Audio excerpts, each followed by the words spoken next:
Subscribe करें और bell दबाएं ताकि कोई खबर रह न जाए।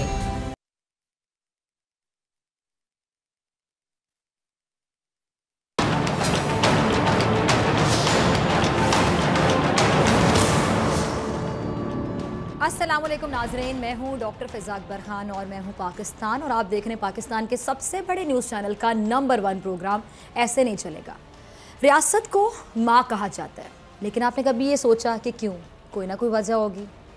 इसलिए कि रियासत अपनी गोद में हर रंग, हर नस्ल, हर ज़बान और हर मज़हब से ताल्लुक़ रखने वाले फ़र्द को समेट लेती है। रियासत अपने हर शहरी को जीने का, तालीम हासिल करने का, इलाज का, जानो माल के तहफ़्फ़ुज़ का, अपनी मजहबी रसूमात आज़ादी के साथ अदा करने का मुकम्मल हक़ देती है। रियासत को माँ इसलिए भी कहा जाता है क्योंकि रियासत में रहने वाले तमाम अफराद की शनाख्त ही वो रियासत होती है। रियासत माँ इसलिए भी कहलाती है कि हर शख्स दियारे गैर में अपनी सरजमीन की वजह से ही पहचाना जाता है, इसलिए रियासत को माँ का दर्जा हासिल है। दुनिया में कई रियासतें हैं, हर रियासत में कई कौमें आबाद हैं, कई मुआशरे हैं और हर रियासत में रहने वाले अफराद को इसी तरह अपनी रियासत से हम कह सकते हैं कि शिकायत भी हो सकती हैं। बिल्कुल इसी तरह जैसे बच्चों को अक्सर अपनी माँ से शिकायत रहती है। ख़ासतौर पे बहनें होती हैं ना, तो 1-1.5 साल का फ़र्क होता है, तो वो कहती हैं कि जी आप उसको ज़्यादा प्यार करती, मुझे नहीं करती। खैर, coming back to the topic, दुनिया में मौजूद कोई भी रियासत, मैं कह दूं कि अगर 100% आइडियल नहीं होती, आप लोग अग्री करेंगे। मसाइल तो हर जगह होते हैं, कोई जगह ऐसी नहीं होती जहाँ पे मसला ना हो। और खला भी अगर मैं कहूँ कि हर माशरे में होता है, ये भी गलत नहीं होगा। मुझे इमरान खान साहब की बात याद है कि सुकून तो फिर एक ही जगह पर है, बाकी हर जगह पे बेसुकूनी पाई जा सकती है। अब जहाँ पे मसाइल होंगे यकीनी तौर पे वहाँ जराइम भी होंगे, कत्ल भी होते हैं, चोरियाँ भी होती हैं, डाके भी डाले जाते हैं, लेकिन रियासतें अपने शहरियों को, अपने अवाम को ये यकीन दिलाती हैं कि जिनके साथ जुल्म हुआ उनके साथ रियासत खड़ी है। और ये बहुत बड़ी स्टेटमेंट होती है कि रियासत खुद खड़ी है आपके साथ, जिसके साथ जुल्म हुआ। जिनके साथ ज़्यादती की गई उनके साथ उनकी रियासत खड़ी है, जिनकी हक तलफी हुई रियासत उनके साथ खड़ी है। लेकिन इस दुनिया में एक रियासत ऐसी है जिसने अपने अंदर रहने वाले करोड़ों अफराद को यह एहसास दिलाया कि वो अपनी ही सरजमीन पर महफूज नहीं है। जिस रियासत के लिए वो जीने और मरने को तैयार रहते हैं, वही रियासत उनको मारने के लिए तैयार हो रही है। जिस रियासत का दिफा करते करते उनके आबाओ अजदाद मर गए, वो रियासत अब उनकी ज़िंदगी का खात्मा चाहती है। वो रियासत जिसके करोड़ों अवाम उसी के खिलाफ एहतजाज कर रहे हैं। कौन सी है रियासत? वो क्या है आपके जहन में? मैं आपका IQ लेवल चेक करना चाहती हूँ। जिसका IQ लेवल कम भी होगा ना, वो भी बताएगा सिर्फ एक नाम, भारत, जिसे हिंदू देश बनाने की सरकारी तौर पर मंसूबा बंदी की जा चुकी है, बगैर किसी शक व शुबा के। मैं यकीन से बात कर रही हूँ। वो रियासत भारत जिसमें मुसलमानों के खिलाफ उठने वाले हर कदम को कानून खुद तहफ़्फ़ुज़ दे रहा है।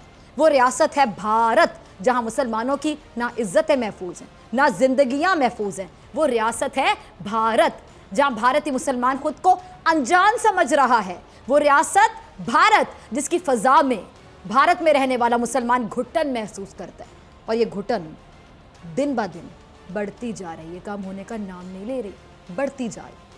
इसलिए कि भारत जो खुद को दुनिया की सबसे बड़ी जमहूरी रियासत कहलवाता है नहीं, कहलवाता है, उसी रियासत में जमहूरियत, इंसानियत, कानून, इंसाफ सब कुछ जला दिया गया, या फिर कह दें कि दफना दिया गया। लेकिन ये याद रहे कि भारत किसी खाना जंगी का शिकार नहीं। भारत वो रियासत नहीं जो हालत जंग में हो या उसको किसी मुखालिफ ने इतना कमज़ोर कर दिया हो कि भारतीय हुकूमत से अपनी रियासत कंट्रोल नहीं हो रही।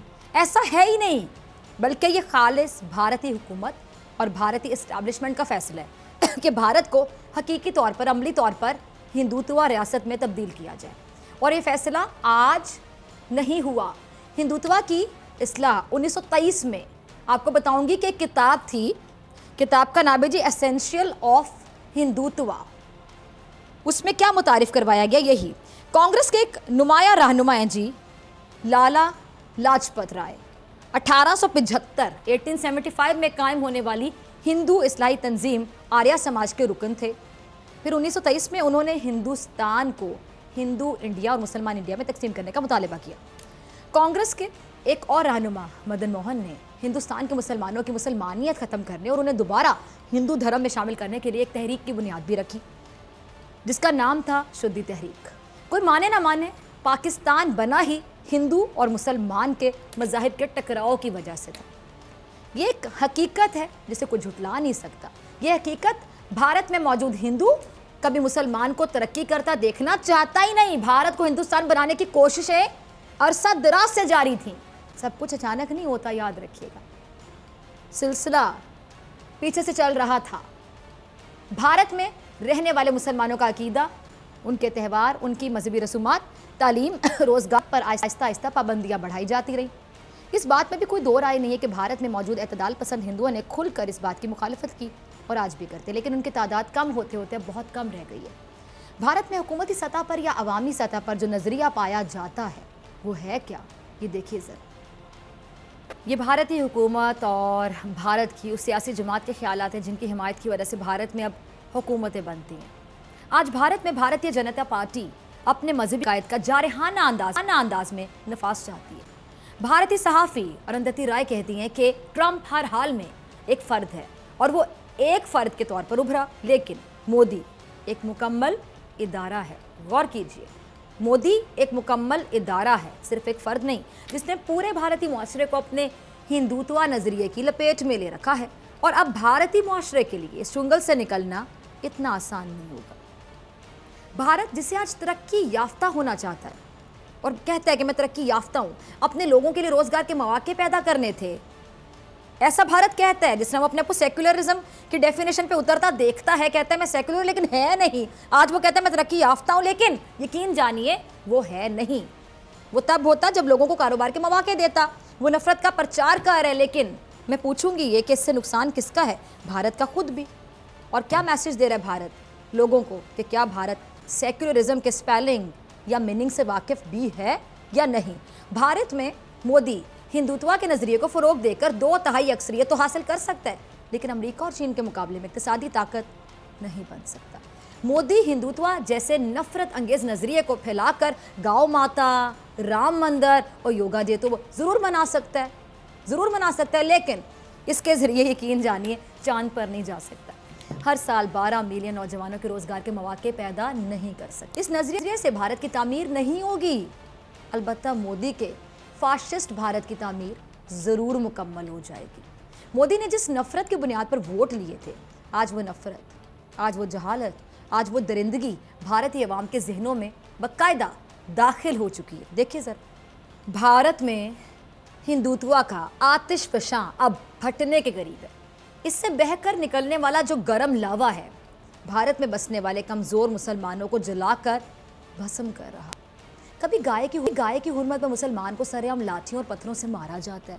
कभी सादा लो देहातियों को घर वापसी के नाम पर डरा धमकाकर हिंदू धर्म कबूल करने पर मजबूर किया जाता है।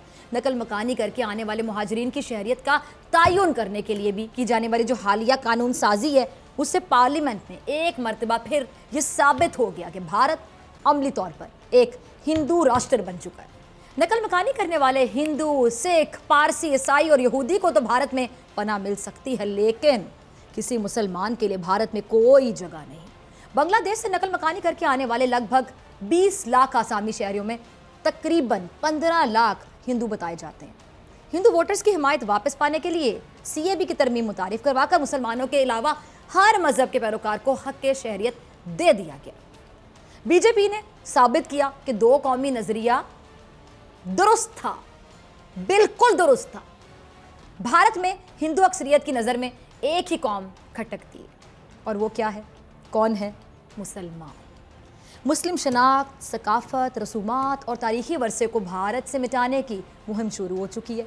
मुस्लिम शनाख्त के हामिल शहरियों, जितने भी शहर हैं, शहरों में, कस्बों में इमारतों के नाम तब्दील कर दिए गए, इतनी के नाम ही तब्दील कर दिए गए। क्या भारत आज ऐसा है? आपको नज़र आ रहा है? भारत माजी में भी ऐसा ही था, ऐसा ही है जैसा मैं आपको बता रही हूँ। आप सब कुछ सुन रहे हैं, भारत में भी ऐसा था।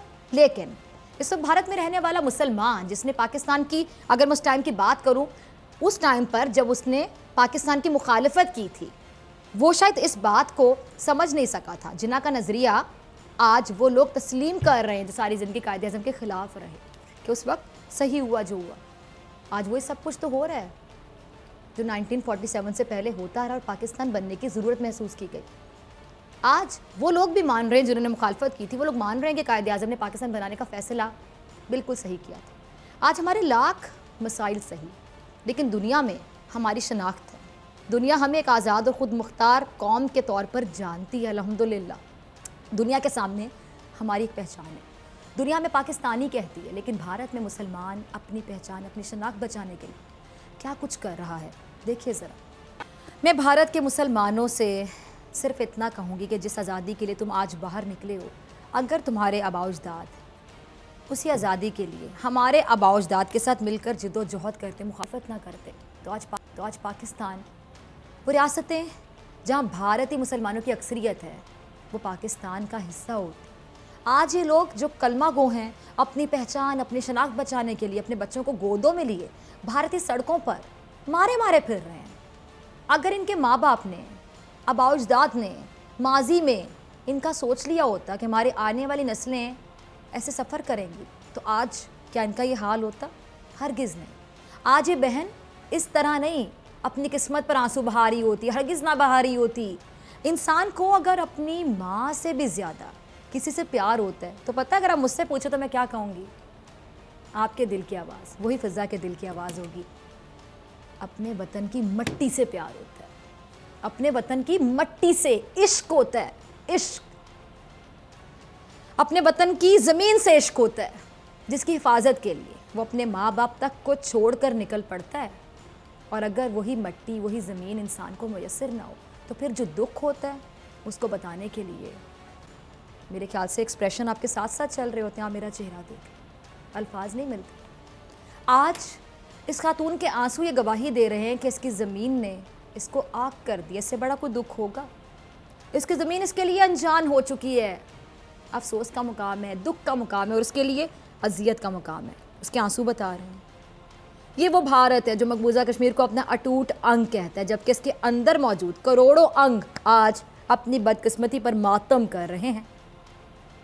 इसलिए हासिल किया था जिन्ना ने पाकिस्तान, समझ आई सबको, जो मुखालिफत करते थे। ये था वो दो कौमी नज़रिया जो बुनियाद बना पाकिस्तान के क़याम की। इसलिए की गई थी वो जिद्दोजहद, जिसके नतीजे में मिला ये प्यारा वतन जिसका नाम है पाकिस्तान। आज भारत का मुसलमान खून के आंसू रो रहा है, लेकिन उसे कोई पूछने वाला नहीं है। बल्कि भारत में तो मुसलमानों से उनका सकाफ़ा भी बाकायदा छीना जा रहा है। क्लिप चलाइएगा रज़ा जी। तो ये अगर मैं पूछूं कि नफ़रत नहीं तो और क्या है, ये बुग्ज़ नहीं तो और क्या है, ये इंतहा पसंदी नहीं तो और क्या है, ये मुकम्मल मनसूबाबंदी नहीं, प्लानिंग नहीं, साजिश नहीं तो और क्या है? क्या ये था वो भारत जिसके लिए भारत के मुसलमानों ने कायदे आज़म का साथ देने से इनकार किया था? क्या ये था वो भारत जिससे मोहब्बत की कस्में भारत के मुसलमान खाते नहीं थकते थे? क्या ये था वो भारत जहां भारत में रहने वाले मुसलमानों ने आज़ादी से सांस लेना थी? जी हाँ, बिल्कुल, ये था वो भारत जो आज भारत के मुसलमानों के लिए किसी ज़िंदान से कम नहीं है, किसी कैद खाने से कम नहीं है।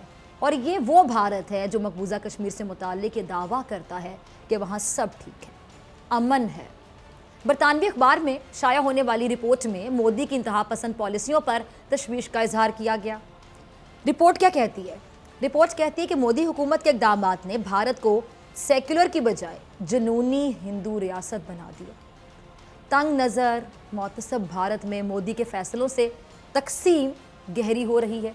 अब बरसों से भारत में आबाद 20 करोड़ मुसलमानों को शहरियत का सबूत देना होगा। भारतीय जरीदे की जो बरतानवी जरीदे की और भारतीय भी बहुत से जरीदे अब लिखने पर आ जाएंगे, डोंट वरी। बहुत से लोग बोल रहे हैं, आवाज़ उठा रहे हैं, ये लोग सड़कों पे फिर रहे हैं, रो रहे हैं। तो बरतानवी जरीदे की रिपोर्ट क्या कहती है कि भारतीय सुप्रीम कोर्ट से मुतालिबा किया है जी रिपोर्ट के मुताबिक कि वो हिम्मत दिखाते हुए मोदी सरकार के इक़दामात को गैर आइनी करार दे और मुख्तलिफ रियासतों में होने वाले मुजाहिरों पर भी तवज्जो दे। मोदी हुकूमत के इक़दामात भारत के लिए सियासी जहर साबित होंगे। उनके फैसलों से भारत भर में खून खराबे का खतरा है। ये कौन कह रहा है? आलमी मीडिया। ये मोदी और बीजेपी इतने पैसे ना फेंकता हो ना इंडियन मीडिया को, या इनका ज़मीर जागा तो इंडियन मीडिया भी यही अल्फाज बोलेगा। आज की तारीख और मेरे प्रोग्राम में मेरे अल्फाज याद रखिएगा, अनकरीब ये बरतानवी नहीं, ये भारतीय मीडिया बोलेगा जिस दिन इनका ज़मीर जागेगा। अभी जो आलमी अखबारात और जरीदे कह रहे हैं, अब जो भारत अपने अंदर रहने वाले 20 करोड़ मुसलमानों को भारतीय मानने से इनकारी है, क्या वो मकबूजा कश्मीर में रहने वाले मुसलमानों को तहफ़्फ़ुज़ दे सकेगा? आप में से कोई एक भी बताए दे सकेगा? हरगिज़ नहीं। 20 करोड़ मुसलमान भारत में और 80 लाख मुसलमान मकबूजा कश्मीर में कैद हैं। उनके सांस लेने पर भी पाबंदी है, उन पर आए रोज़ जुल्म किया जाता है, उनकी ज़िंदगियाँ ख़त्म की जाती है, उनसे जीने तक का हक छीन लिया गया। मकबूजा कश्मीर में रहने वाला मुसलमान दहाइयों से भारतीय फ़ौज के हाथों मर रहा है, कत्ल हो रहा है, तशद्दुद सह रहा है। और अब बारी है इन भारतीय मुसलमानों की जिन्होंने कूफियों का किरदार अदा किया था। याद है ना, कूफियों का किरदार अदा किया था, जिन्होंने अपने कलमा गो भाइयों बहनों पर जुल्म होता हुआ देखकर अपनी आंखें बंद कर ली थी।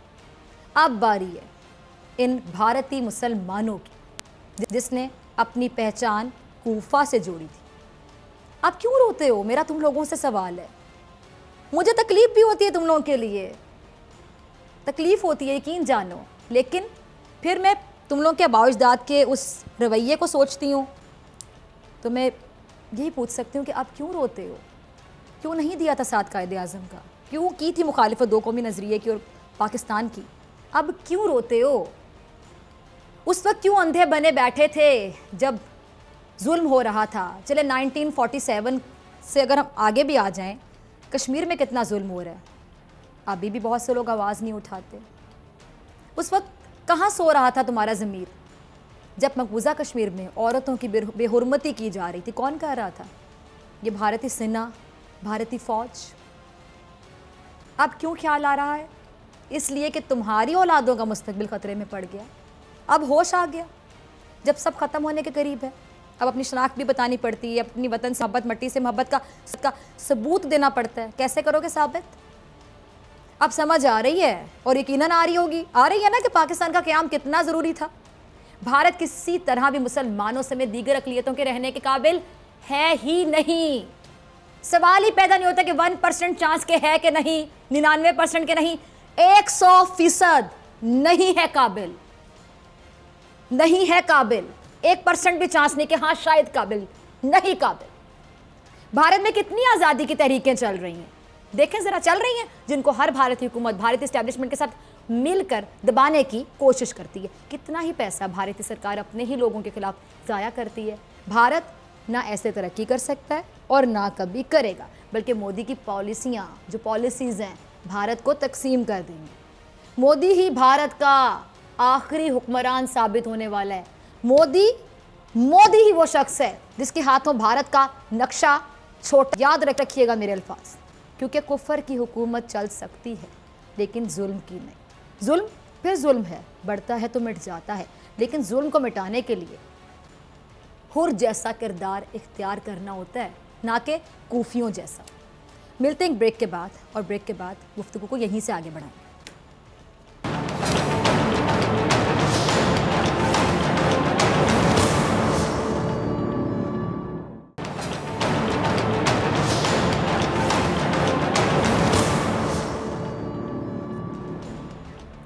वेलकम बैक नाजरीन, आप देख रहे हैं ऐसे नहीं चलेगा। मैं हूं आपके साथ डॉक्टर फ़िज़ा अकबर खान। बात कर रहे थे हम भारत के हवाले से कि भारत में अक़लियतों पर जुल्म हो रहा है और मुसलमानों पर तो बहुत ज़्यादा जुल्म हो रहा है।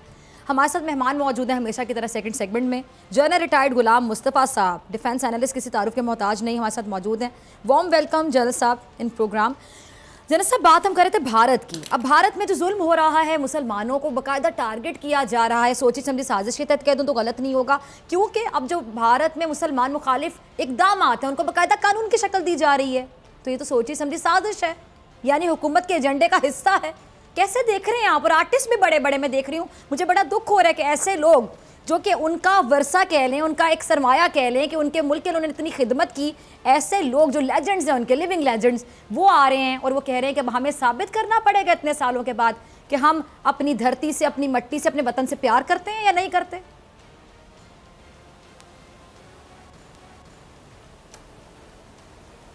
देखिए, दो तीन चीज़ें हम आमतौर पर इसके बारे में भूल जाते हैं जिसको हम भारत कहते हैं। ये एक इंतहाई गैर कुदरती एक मुल्क है। ये कभी भी एक मुल्क नहीं रहा।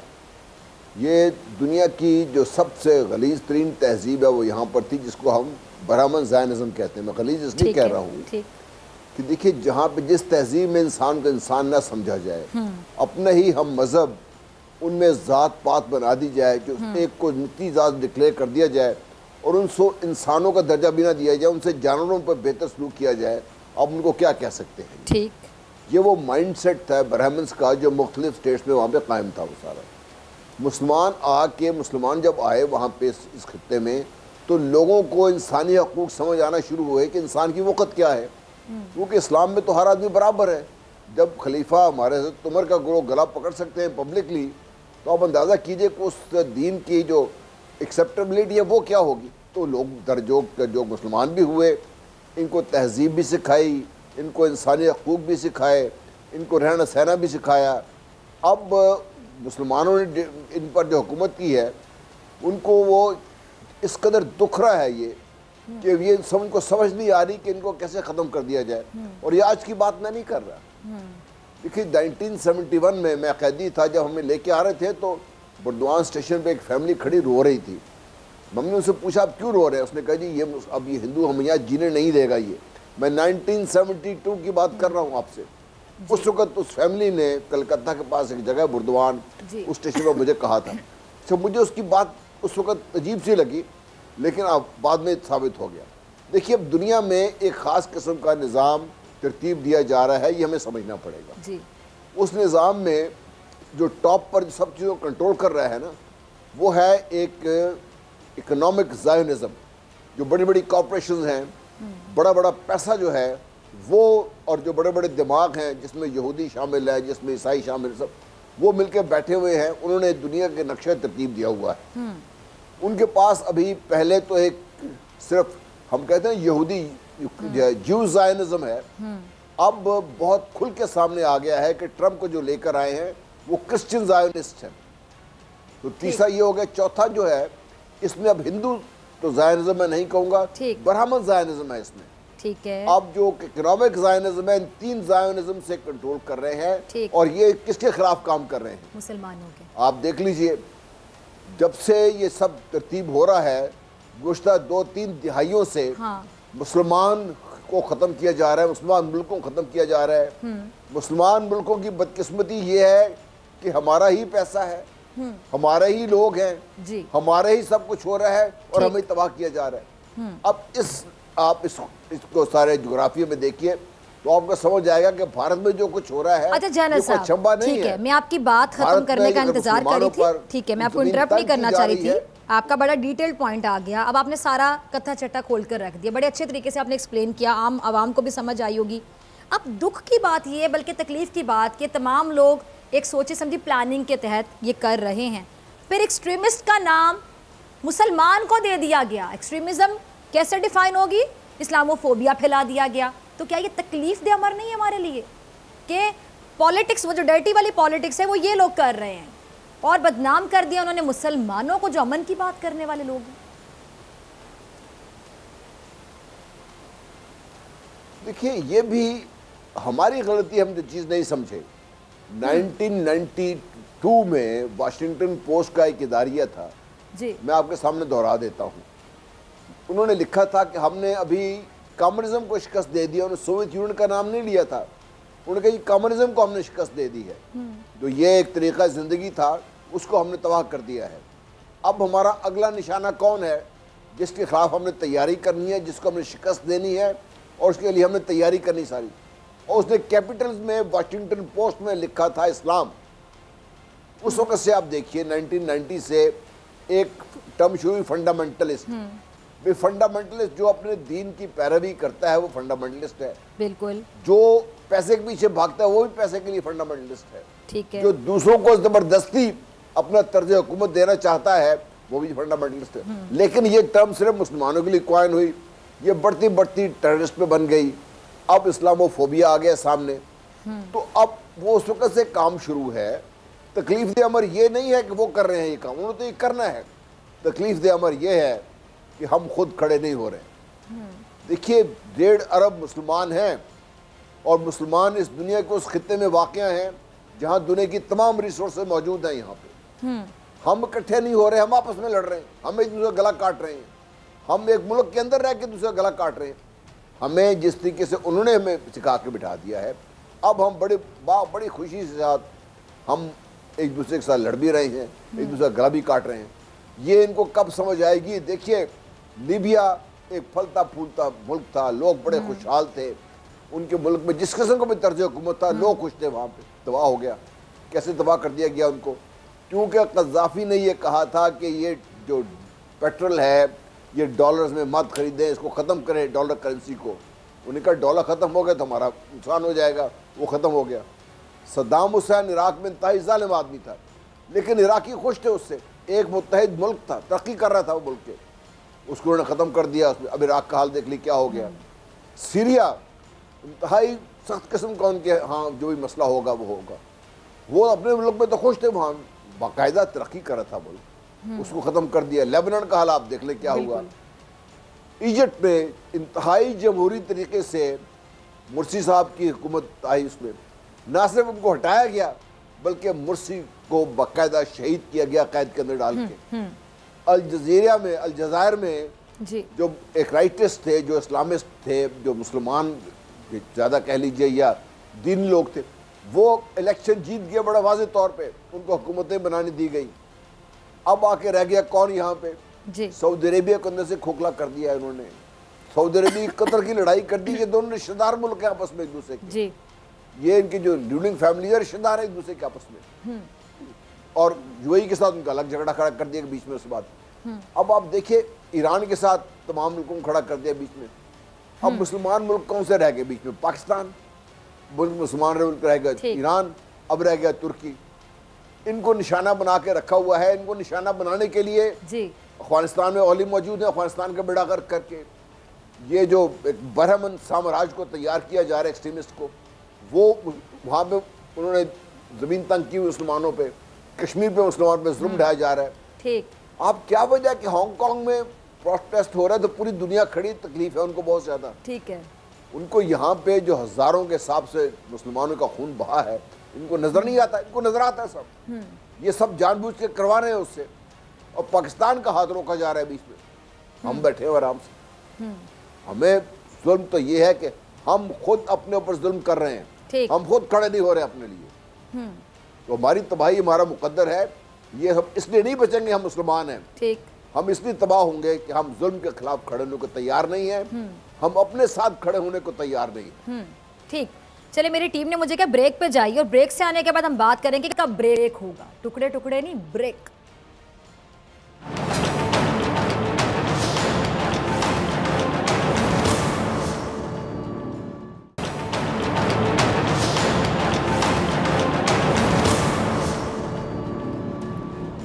Welcome back. आप देख रहे हैं ऐसे नहीं चलेगा। मैं हूं आपके साथ डॉक्टर फिजा अकबर खान, और मेरे साथ मौजूद हैं जनरल गुलाम मुस्तफ़ा साहब। जनरल साहब, हम ब्रेक से वापस आए, लेकिन लोगों ने अब सोचना शुरू कर दिया कि भारत कब ब्रेक हो।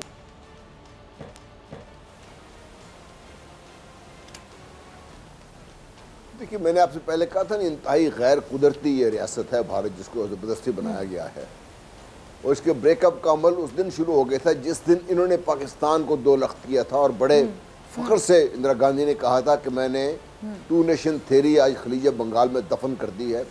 उस दिन से इनका जो ब्राह्मण साम्राज्य का ख्याल ये था कि अब हम चूँकि ऑन द राइज हैं तो हम आगे जा सकते हैं, वही इनके टूटने की वजह बन रही है। मोदी को लेकर आए थे 2014 में, मैं लिखा था, दुनिया मेरा मजाक उड़ा रही थी। मैंने कहा मोदी इस भारत को ले डूबेगा। अब अमल शुरू हो गया हुआ। देखिए, कश्मीर पे कश्मीरी तो आज़ाद हो गए हुए हैं, उन्होंने अपने खून की कुर्बानी से ये मसला या ताकत हासिल कर ली उन्होंने। वो कुछ दिनों की बात है, कुछ टाइम की बात है, इस मैटर ऑफ टाइम कि कश्मीर से अलहदा हो जाएगा। जब कश्मीर अलहदा होगा और कश्मीरियों की जो खुद इरादियत की जो जिद्दोजहद है जी, इसने बाकी भारत में भी लोगों को ताकत अता फरमाई है, जिसकी वजह से इन शहीदों के जो खून का जो है असर है वो पूरे भारत में फैल गया हुआ है। अब भारत में जगह जगह फसादात हो रहे हैं। आसाम टूटेगा क्योंकि वहाँ पे जिन बंगालियों को लेकर आए थे पाकिस्तान को तोड़ने के लिए, उनके खिलाफ अभी इन्होंने एक्शन शुरू कर दिया हुआ है। जो नीचे सदर्न इंडिया है वो नॉर्दर्न इंडिया को तस्लीम करने को तैयार नहीं है। इनका आपस में कोई चीज़ भी एक जैसी नहीं है, ना शक्ल, ना जुबान, ना कुछ भी, एक दूसरे को टॉलरेट करने को तैयार। तो भारत तो टुकड़े होने लगा है और ये टूटेगा इस कदर शदीद तरीके से कि इनका नामो निशान दुनिया कहा करेगी। हम तो शायद इस दुनिया में नहीं होंगे, हमारे बच्चे, उनके बच्चे कहा करेंगे एक मुल्क था भारत। अच्छा जनरल साहब, यानी हम कह सकते हैं कि हम बहुत से 1947 एक्सपेक्ट कर सकते हैं मुस्तकबिल करीब में। अब बहुत से 1947 मैंने इसलिए बोले कि सिखों की अलग तहरीक जारी है, मुसलमान अलग वहाँ पे एक लड़ाई लड़ रहे हैं।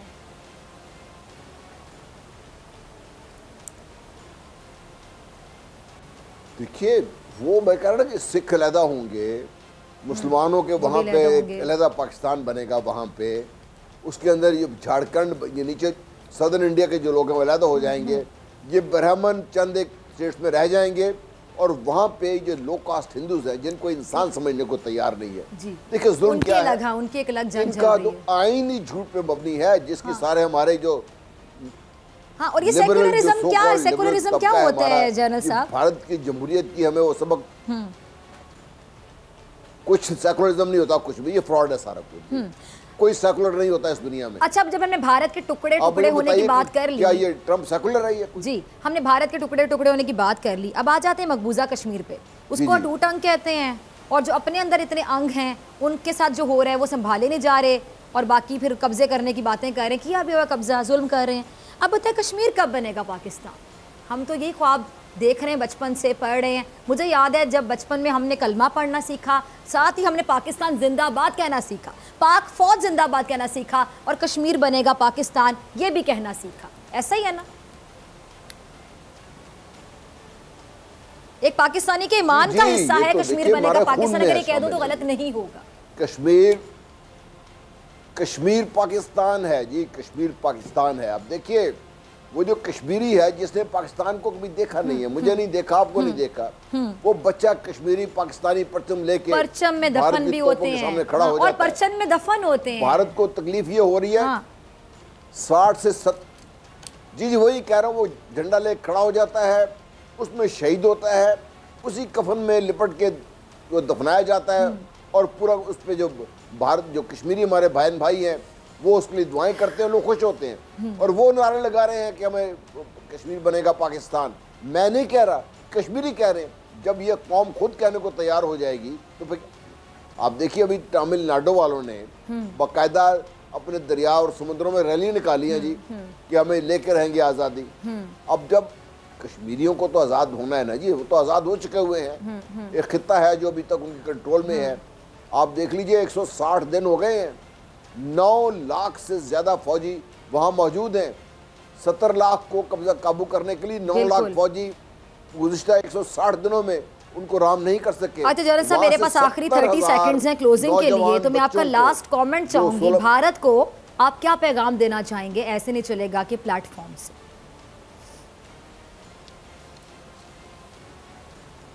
मैं भारत को ये कहना ये चाहता हूँ कि आपने पाकिस्तान के ख़िलाफ़ जो कार्रवाई की थी वो अल्लाह ताला के फजलो करम से आपके अंदर से आप लोग इम्प्लोड होंगे, टुकड़े टुकड़े हो जाएंगे।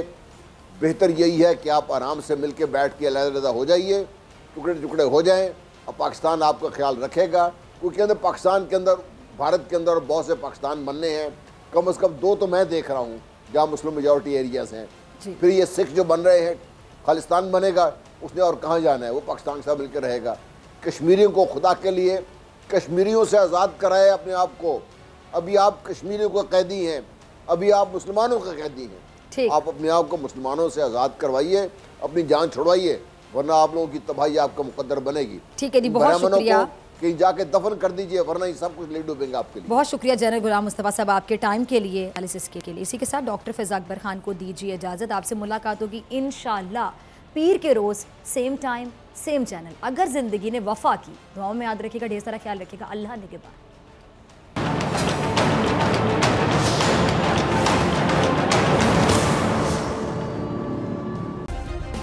सब्सक्राइब करें और बेल दबाएं ताकि कोई खबर रह न जाए।